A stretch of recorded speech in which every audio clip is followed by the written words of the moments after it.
Hi and welcome to the Zen Supermom podcast. Today I have for you another interview episode with a mom who was yelling at her 3-year-old son in the morning when they were in a rush, in the evening when he was whining while she was preparing dinner and it was not fast enough for him. And so even though she tried to always be like, say it nicely 3 times, 5 times, 10 times, then she ended up yelling at him.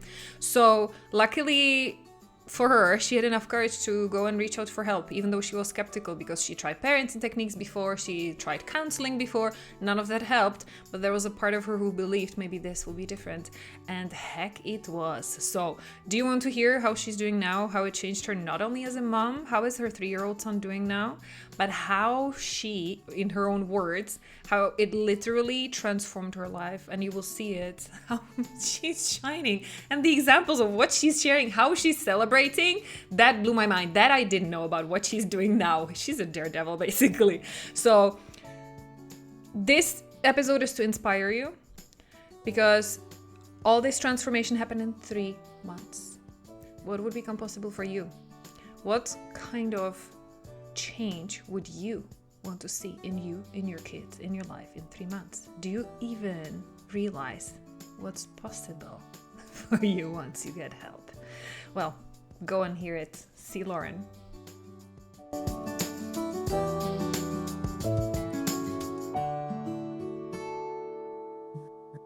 Hi, Lauren. Thank you so much for Hiya. joining me. Hiya. You okay? Hey, I was looking forward to this podcast episode because, first of all, I want to celebrate how far you've come in such a short time. But also, thank you so much. And I appreciate you really a lot for having the courage to go and help all the moms who need to hear your story.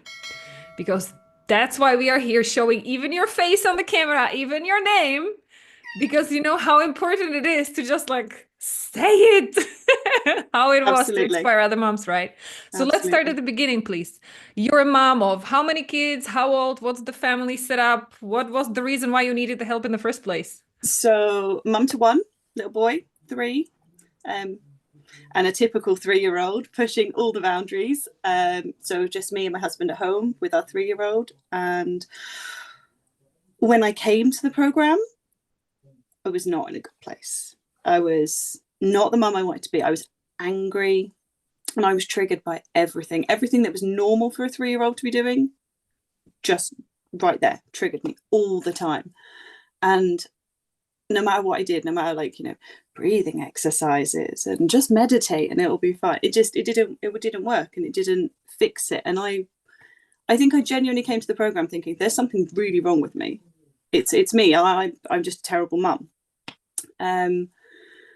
And it wasn't. It wasn't. No. It was, there was the program helped me find where my trauma was and where my trauma now affected my life in ways that I couldn't have possibly really thought of, because I always say if I hadn't had my son, I probably would never have noticed any of my triggers, because I was like, no, I'm perfectly normal, I'm perfectly fine. I grew up in a house there was conflict, arguing, things like that. I never felt seen, never felt heard. But had I not had my son, I probably, I feel like I outgrew all of that. I was totally fine. And then my son came along and suddenly no one was listening to me again. And I felt like I lost myself in motherhood completely. And I didn't know who I was anymore. And suddenly all these triggers came back up to the surface. So I was not in a great place. And truthfully, I didn't think it was going to help. I really wanted it to. And I was like, do you know what? I just have to do something. But the difference from then to now, I can't believe it. Let's unpack it. Let's go step by step. So what was one of the typical triggers for you with your 3-year-old son? In what situations were you losing it? And were you like the kind of mom who keeps repeating things nicely 100 times? Or did you go like yelling from 0 to 100 in a few I would seconds? start off the nice kind of asking nicely and wanting to be heard and talking. And then but I would have like a flashpoint. Like, that's it. I'm not being listened to. And that's when it would just explode out. Normally evenings, Everyone's tired, the day's winding down, and coming up to dinner time particularly, the whining would start. I'm hungry, I want this, I want that, dinner's 4 minutes away, I want this, I want that, and I just couldn't cope. How did it make you feel that he was whining and you were trying so hard, like to be the Oh, perfect yeah. mom, do it all, and it was still not enough? How did it make you feel? You feel like I'm just not good enough, and I'm trying everything here. I'm making your dinner and I'm trying to sort out this. And you're in your head, you're going, and I've still got the washing to sort out, and I've got to do this. And once you go to bed, I've got emails to do. And it's an absolute flashpoint where you've asked nicely so many times to go, look, dinner's a couple of minutes. It's going to be fine. And you're not listened to because they're 3 and they don't have that. And instead of having that rational thought of, okay, let's distract him or let's do something, any way to manage it, it was just boom, and I would lose it and shout. And then he's upset. So then dinner's a nightmare anyway, because now he's upset. And it just, yeah. But then it wouldn't necessarily happen in the evening. That's just an example. You'd have these moments periodically throughout the day where, he's being 3 and it just got to me and I couldn't work out why. I was like, how can everyone else cope with this and I can't deal with this? What's going on? Yeah. Totally normal. You're not alone. That's exactly why we are sharing this, because there will be so many moms listening or watching and they will be like, oh my goodness, is she spying on my closet? Like, is she listening through my phone to everything I say to my kids? Exactly. Thank you so much for describing it so well and like so openly in a vulnerable way, because this is exactly what most of the moms who come and talk to me, they will be able to relate to that. So in those moments when it was like not enough, you were trying to say it nicely, but your son was not responding, he started whining, and it just, no matter what you said or did, it didn't stop it. So you were mentioning that it made you feel like you're not good enough and you're not heard, that he doesn't listen to you, he doesn't respect no matter how much you're trying to explain and say. So now, when was the point that you realized it's actually not about him, but it's your own childhood? The real like kind of aha moment was during the program, and we were having a discussion about something completely different, and I realized I've never felt good enough. And it wasn't just about being a mum or my son or at home. It's always been there underlying that I'm not good enough. And did I not take chances and risks when I should have done, because I thought I'll fail, there's no way I can do that, I'm not good enough. So it turns out it's always been there. And that was a real kind of, oh, it's not just parenting, that's where I need to come from. It's me, it's part of me. And what this belief that I hold so unconsciously, but so rigidly to myself, that I'm not good enough, you can't do that. And realizing that was the real kind of like turning point for me. That was a huge one for me. And it's not easy, don't get me wrong. I didn't just suddenly go, well, clearly I am good enough, because I did. And I still don't some days. You didn't just put a sticker on your bathroom mirror or wrote it with lipstick? No, it was not. No. I do have Post-its on my mirror. But that was not enough. No, but understanding that and realizing that, it gave me this whole new perspective. And I was like, yeah, it just helped me move forward. And it kind of got me over that hump, because you kind of think, oh yeah, no, let's try this and it'll be fine. And you're trying and going, I don't know if anything's changing, and I don't know. And once you hit that moment of going, that's where it stems from, that's where it is inside me. And it might not just be one thing, it might be lots of things, obviously, and there were other things, but I feel like that's when you get over the hump and you start to see things everywhere. And it's hard as well, because you almost go backwards a little bit in that moment, because you go, what about all the things in my life that I should have done? And did I not do this because I wasn't good enough? And it's hard, because you don't want to have regrets, but you suddenly realize how all these little things have held you back potentially. But you kind of have to get out your own head about that one and go, okay, but this is the future now. We have to do this. Yeah. Interesting. So you figured that out, or like the biggest aha moment was only inside the program. So that makes me very curious because then what made you want to even join the program then? Because you were saying you were still skeptical, thinking like you tried so many things, and I think you mentioned to me you even did some counseling before. Yeah. So what is it that made you take the jump and join anyways? I knew something had to change. I couldn't keep repeating a cycle that, Why not? What was so strong for you that you didn't want to keep going like this? because I saw changes in him. You know, there'd be a moment where I'd get frustrated and I'd shout. And then the next minute he's shouting back, which is normal, I know, for a 3-year-old. But then when he was becoming frustrated with something, regardless of where I was, he was shouting. And he was going, I can't really do this. You have to do this for me. And I know that's quite a normal thing in children, but it was becoming more frequent. And I was suddenly seeing just this cycle repeating. And I thought, I can't, even if this doesn't work, I have to try. I have to keep trying for him. And at that moment, it wasn't really about me. It wasn't really figuring out how to heal me. It was about trying to fix our relationship and that cycle and break that cycle. But in that, I obviously had to find my inner child and what was kind of triggering me and what was my trauma and healing that. And it's an ongoing process and it is definitely not finished. But in doing that, that's where I kind of have been able to start breaking that cycle and building that relationship in a different way. But I never thought, I think when I joined the program, I didn't fully believe it could just be me and my own trauma. I kind of went, well, yeah, that's probably part of it. I'm not oblivious to the fact that I maybe grew up in a house with conflict and things like that. So yeah, probably that plays into it. To find out that it was massively that was huge. Well done. And well done for having the courage of trusting your intuition. Because indeed, and this is what many moms will resonate with as well, it feels like unfathomable. They cannot imagine that it can be only them. Mm. They're still looking for abracadabra recipes, what to do to their kids, how to basically manipulate their kids so that they listen and cooperate more without yelling, how to get authority without yelling.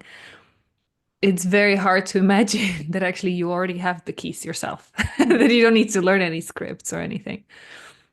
It is. Yeah, it is almost unbelievable, the idea that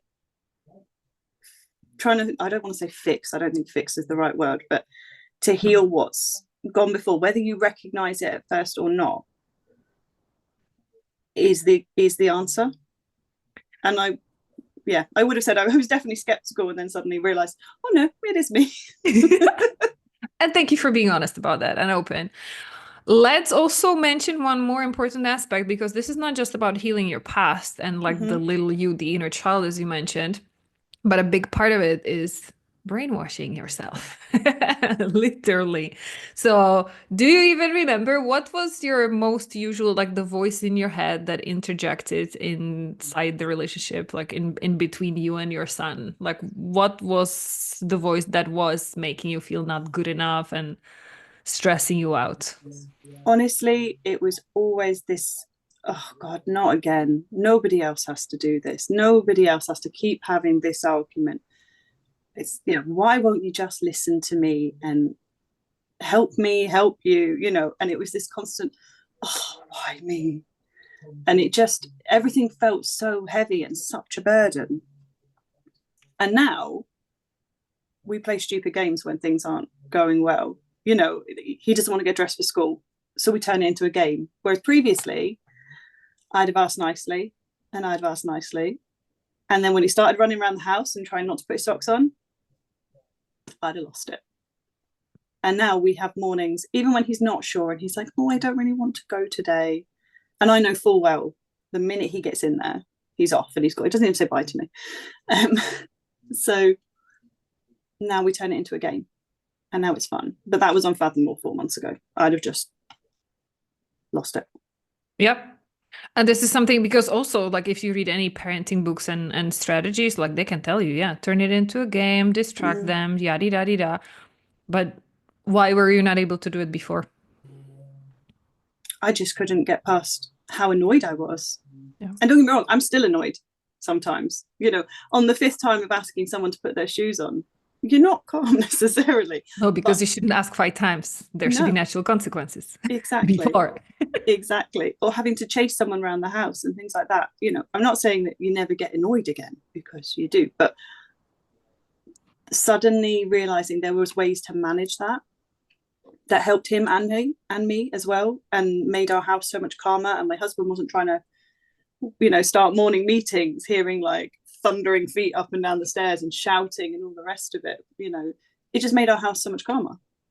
And it's been amazing in that respect, because he's so much better now.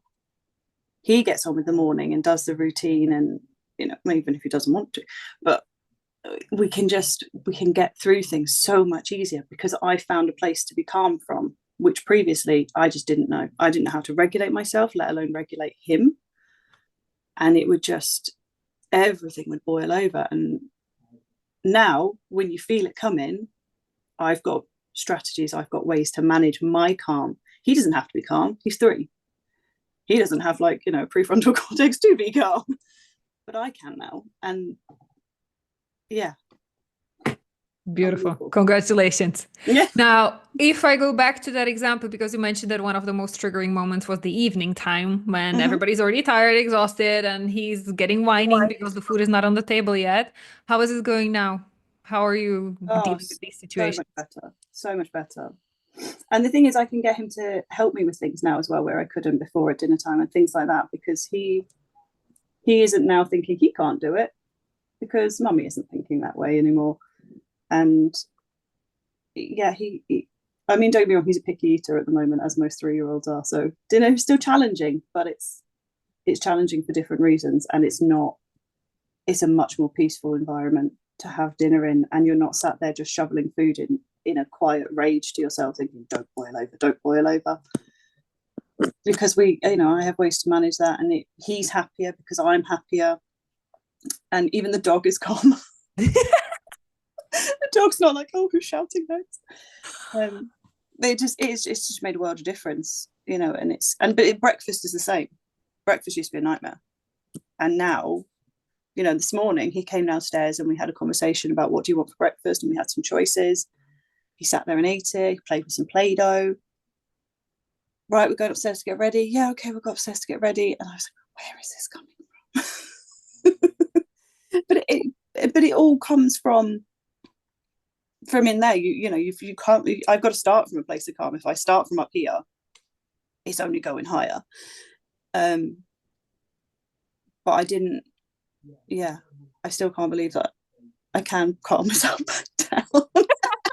That sounds ridiculous, I know, but yeah, it's been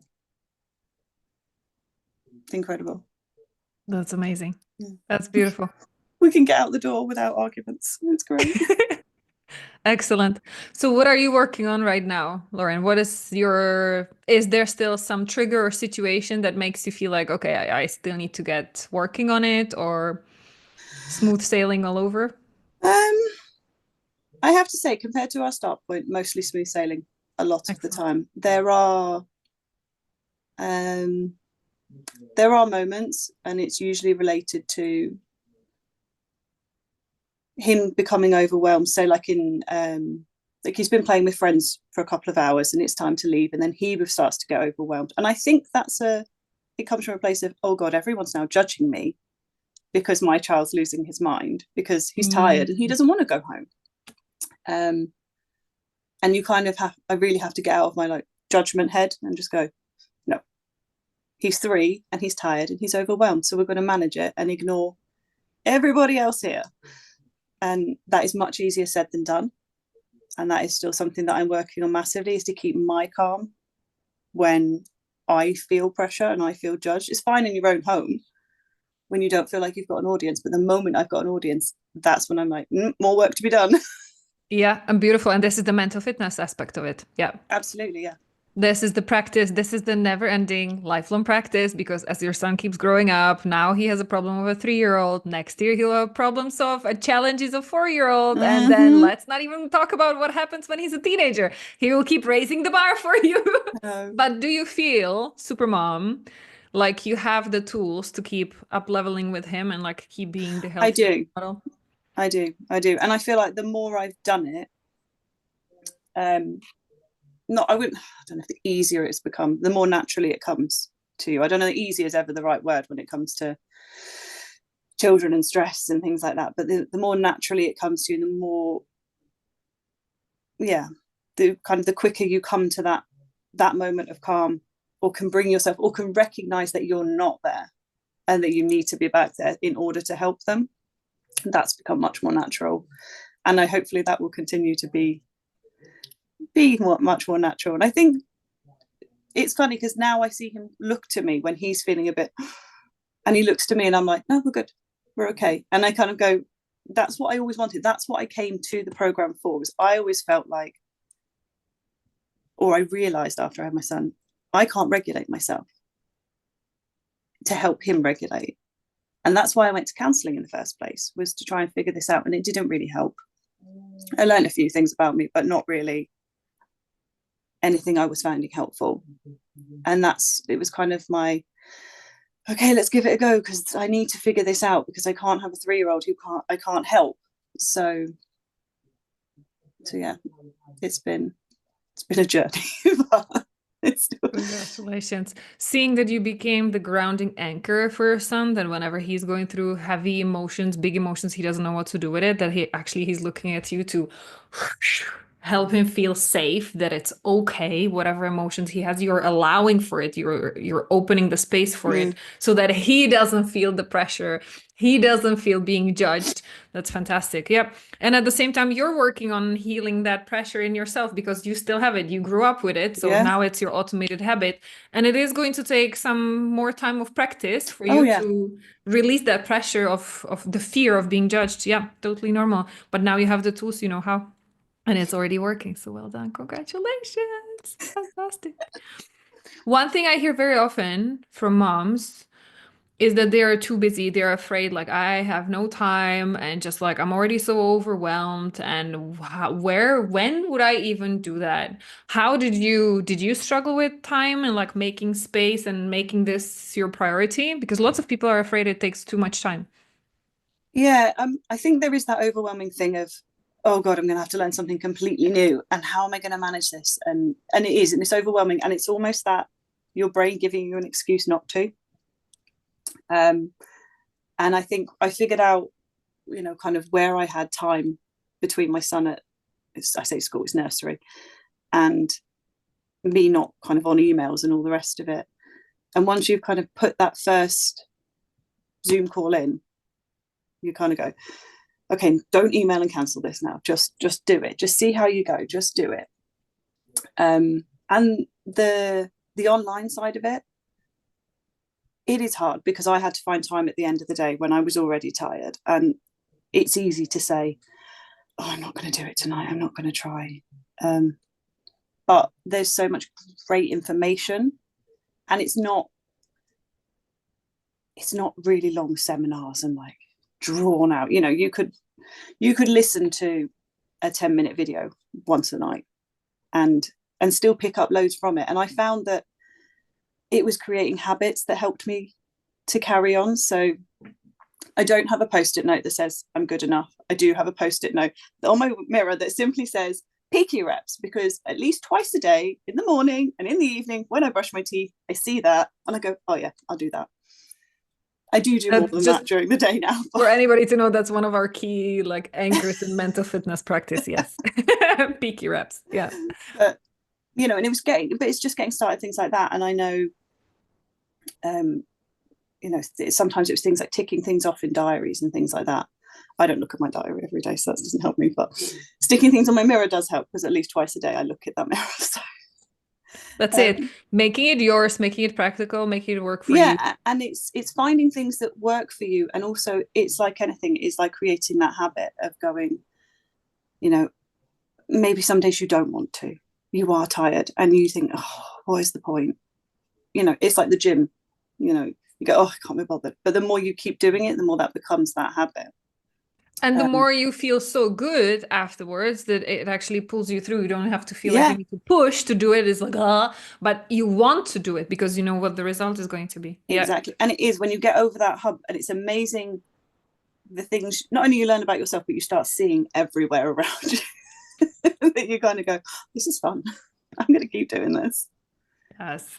And that's usually then very tempting to start, like, want to go and try to fix your friends and family and your own parents and your siblings and everybody. And that's where I tell everybody, like, oh, hold your horses. No. That seems like far too much work. Yeah. Beautiful. Lauren, fantastic. Congratulations. It's amazing to see how much you were able to do in so little time because I'm just checking here. We met for your assessment call in middle of November. So that's even like before you started officially. Now we are at the end of March at the time of the recording. So this is literally just like even 3.5 months, just a little over 3 months.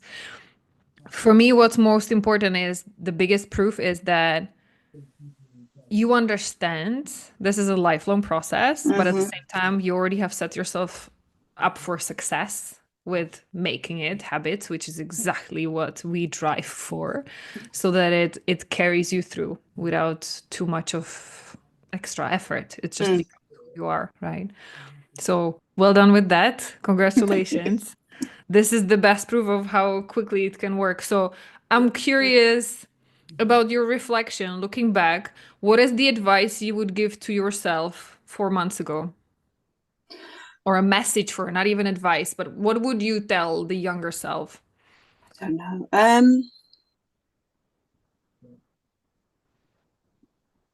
know. Stop holding back. And obviously when I was shouting, I was not holding back. But not that kind of holding back. Yeah. But you know, it's scary, but you still got to do it. And you will not recognize yourself in 3 months. You will be happier, you will be calmer.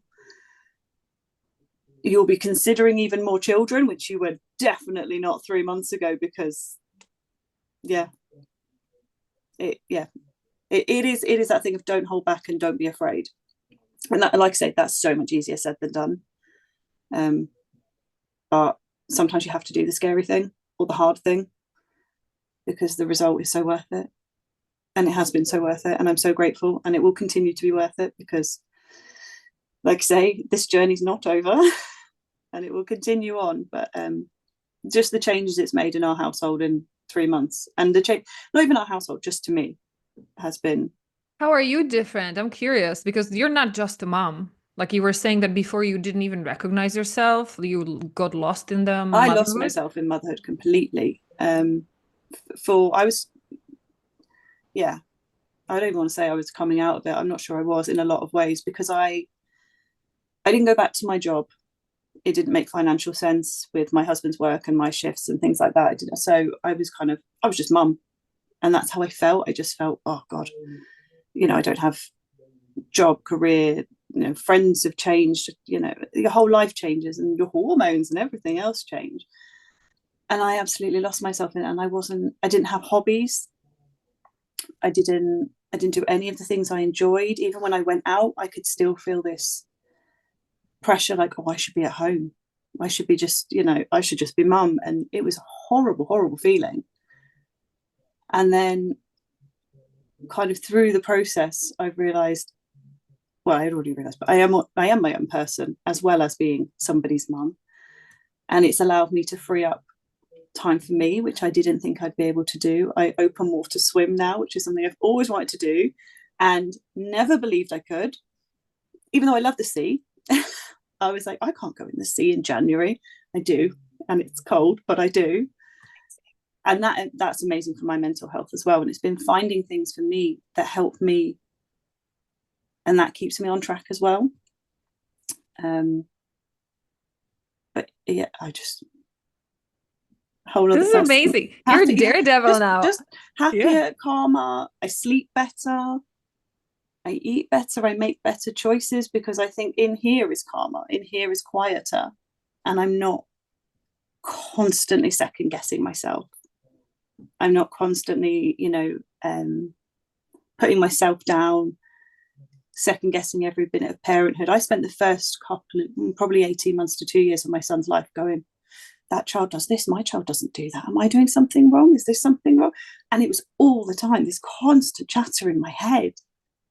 And to get rid of that, I'd have done it just to get rid of that internal monologue. Mental fitness, by the way, anybody, another proof, brainwashing yourself for healthy.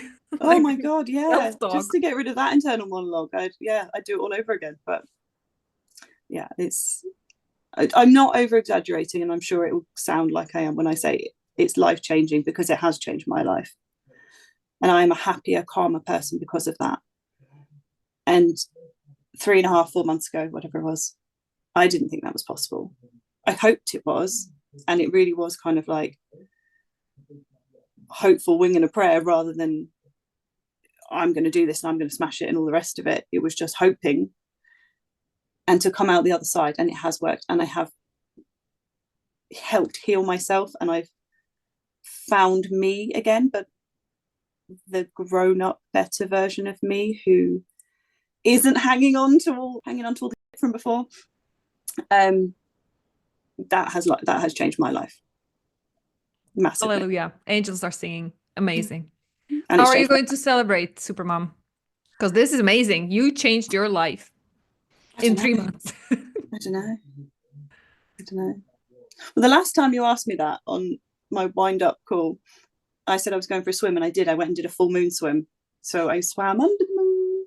And I said to my friend who I was there with, I'm only going to stay in for like 5-10 minutes. I was in there for about 20 minutes, just swimming around, having a great time.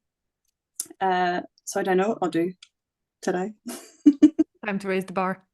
Oh God. In celebrating, not in swimming even longer now. No, I don't think I can do that. Although the sea is getting a little bit warmer. Celebration. Yeah, I don't know. I'll have to think about that one. Think about it. Thank Maybe you just so chocolate. much. Yeah. It is Mother's Day on Sunday for us. So Is it? Yeah, UK Mother's Day on Sunday. And clocks going forward, which seems cruel, but you will get enough hours to celebrate anyway. We'll be fine. Excellent. Thank you so much, Lauren. This was really, I appreciate how openly you share it. All the good and ugly and everything in between. Your own journey. Because this shows not only how far you've come, but I love seeing really your energy now, because that's something nobody can ever like fake or pretend or like try to force it. It's like you're shining. And we are not going to show here your before and after, because I'm not recording the assessment calls, but like seeing that difference in you. I seem to remember crying a lot as well in that assessment call. So maybe that's normal. That one. No, but I really appreciate your courage and your need to go and help other moms now, like with your experience by sharing your story, because it will make a big difference. And I bet like anybody who's been watching you, they can feel that power of your own healing and how you turned it around. So big round of applause for all the courage you had, even pushing through all those skeptical voices and just like hoping, please make it work. Well done, and big celebration, big congratulations to you. You did it, and you deserve the applause. And thank you so much for being so brave to share. Thank you for helping me through it as well, because it's not something that can be done on your own, realistically. Because to find the things, sometimes you need somebody else to put their finger on it first. So thank you, because it's huge. My pleasure. That's why I'm here. Thank you, Lauren. And take care, everybody. See you in the next podcast episodes. Let me know what you got out of this. What would become possible for you if you turned your life around? If you started living the dream you didn't even know you had, like swimming in the moonlight in January in this open sea. Like, oh my goodness, does it get better than that? No. Not for Lauren. Excellent. Thanks, Lauren. Thanks, everybody. Why can't you stop yelling at your kids? And no, it's not the stress, lack of sleep, kids not listening, fighting, hitting, no support, time pressure, ADHD, hormones. No, moms around the world are doing it regardless. How? Join us for the upcoming Mommy Tantrum training and find out too.